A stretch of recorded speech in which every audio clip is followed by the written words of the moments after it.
डालियों में बैठ जा, तलब है कुछ तो, तलब है कुछ तो। एक रोज का वाकया है कि रोजाना की तरह राखिम यानी कि लेखक जिन्होंने ये किस्से लिखे हैं, वो फरमाते हैं कि रोजाना की तरह मैं सरकार की खिदमत में हाजिर हुआ। वक्त सुबह 4 बज रहे होंगे।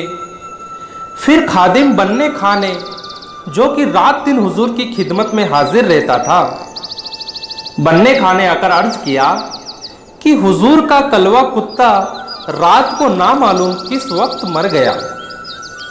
हुजूर मौलवी मोहम्मद गुल खान साहब की खिदमत में एक कुत्ता भी रहा करता था जिसका नाम कलवा था। तो बन्ने खां ने आकर अर्ज किया कि हुजूर का कलवा कुत्ता रात को ना मालूम किस वक्त मर गया। मैं उसको रोज चाय पिलाया करता हूं, आज उसको बुलाया मगर वो नहीं आया। हुजूर मैंने जाकर देखा तो वो मुर्दा पड़ा था। ये सब बातें सुनकर हजरत मौलवी मोहम्मद गुल खान साहब खामोश रहे, कुछ जवाब ना दिया। सुबह 6 बजे के करीब हजरत निजामुल हक साहब रहमतुल्लाह ताला अलैहि हुजूर की खिदमत में हाजिर हुए और मौलवी मोहम्मद गुल खान साहब की कदम बोशी करके उनके सामने बैठ गए। हजरत मौलवी मोहम्मद गुल खान साहब ने फरमाया कि निजामुल हक, तुम जब जाओ तो कलवा को अपने साथ ले जाना। और कुछ देर बाद कुछ बातें करने के बाद मौलवी मोहम्मद गुल खान साहब ने फरमाया कि निजामुल हक, अब तुम जाओ और कलवा को अपने साथ ले जाओ। निजामुल हक साहब रहमतुल्लाह ताला अलैहि ने पूछा, हुजूर कलवा कहाँ है? तो मौलवी मोहम्मद गुल खान साहब ने फरमाया, बन्ने खां की तरफ है।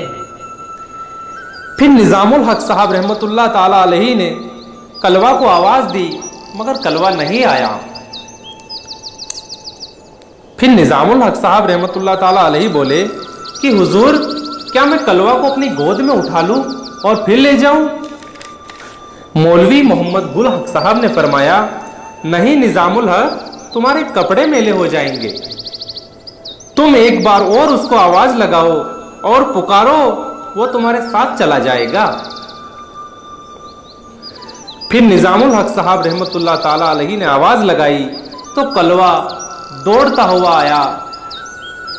निजामुल हक साहब रहमतुल्लाह ताला अलैहि के पास आ गया और उनके साथ चला गया। और बाद में निजामुल हक साहब रहमतुल्लाह ताला अलैहि के साथ 2 साल तक जंगल में रहा। सुभान अल्लाह। एक बार राखिम और अमानत हुसैन ठेकेदार अपने टमटम पर सड़क रामपुर से केमरी को जा रहे थे। इत्तिफाक से घोड़े ने ठोकर खाई और गाड़ी उलट गई। राखिम फरमाते हैं कि मेरे दाहिने हाथ में चोट आई और ठेकेदार की कमर में चोट आई। मैंने ठेकेदार को अपना हाथ दिखाया तो ठेकेदार ने मेरा हाथ देखकर फरमाया कि तुम्हारा हाथ कोहनी से निकल गया है, यानी कि तुम्हारा हाथ कोहनी से टूट गया है। फिर मैंने अपने दूसरे हाथ से उस हाथ को उठाया ही था। फिर मुझे महसूस हुआ कि हजरत मौलवी मोहम्मद गुल खान साहब तशरीफ लाए और मेरे हाथ को पकड़कर एक झटका दिया और सही कर दिया और आप वापस तशरीफ ले गए। मगर थोड़ी सी सूजन रह गई। चंद दिन इलाज के बाद दर्द दूर हो गया। सुभान अल्लाह।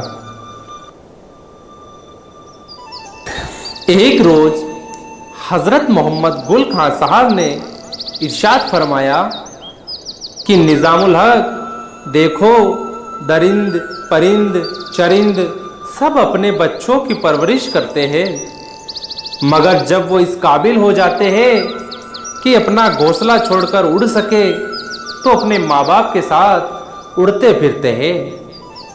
फिर एक वक्त ऐसा भी आता है कि अपनी पूरी तालीम हासिल करके वो अपने माँ बाप को वाकिफ कर देते हैं कि वो अब अकेले उड़ सकते हैं, तो बाद में वो उनका साथ भी छोड़ देते हैं और उलाइदा हो जाते हैं।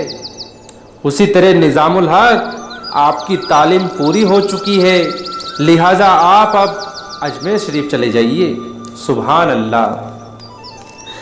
हज़रत मोहम्मद गुल खां साहब के इस इरशाद की तामील करते हुए निज़ामुल हक साहब अजमेर शरीफ के लिए रवाना हो गए और इस इरशाद के बाद आप निज़ामुल हक साहब रहमतुल्लाह ताला अलैहि ने समझ लिया कि अब हज़रत का जमानाए विशाल करीब है।